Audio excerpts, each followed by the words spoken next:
എഴുന്നേറ്റ് വന്നപ്പോൾ ചെറുതായിട്ടൊരു തലവേന. ഉച്ചയിൽ കുറച്ച് എണ്ണ വെക്കാന്ന് വിചാരിച്ച് കുപ്പി നോക്കിയപ്പോൾ ഉണ്ടാക്കി വെച്ച എണ്ണ തീർന്നു പോയി. മക്കളെ രണ്ടുപേരെയും കൂടെ കൂട്ടി മുറ്റത്തൂടെ ഒക്കെ നടന്നിട്ട് കുറച്ച് കയ്യൂന്നി പറിച്ചെടുത്തു. ഇനി നമുക്ക് വേണ്ടത് കീഴാർനെല്ലിയുടെ ഒരു ചെടിയാണ് കേട്ടോ.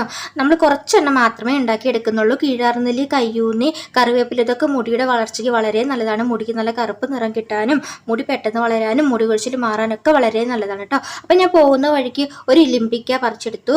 ഒന്ന് കടിച്ചു നോക്കിട്ടോ, നല്ല പുളി. കറിവേപ്പ് നിൽക്കുന്നത് നമ്മുടെ വീടിന്റെ പുറകിൽ നിന്ന് കുറച്ച് മുകളിലോട്ട് കയറി പോകണം കേട്ടോ. അപ്പം നമുക്ക് കറിവേപ്പില പറിച്ചുകൊണ്ട് വരാം.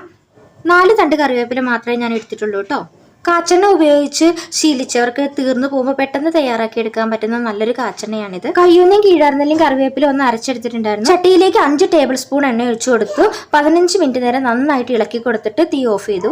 ചൂടാറിയതിന് ശേഷം കുറച്ചെടുത്തിട്ട് ഉച്ചിയിൽ തേച്ച് കൊടുത്തു. പിന്നെ തലയോട്ടിയിൽ നന്നായിട്ട് തേച്ച് പിടിപ്പിച്ച് 15 മിനിറ്റ് കഴിഞ്ഞിട്ട് ഹെയർ വാഷ് ചെയ്തെടുത്തു. ഒന്ന് ലൈക്ക് ചെയ്യണേ, നമ്മുടെ ചാനൽ ഒന്ന് സബ്സ്ക്രൈബ് ചെയ്യണം.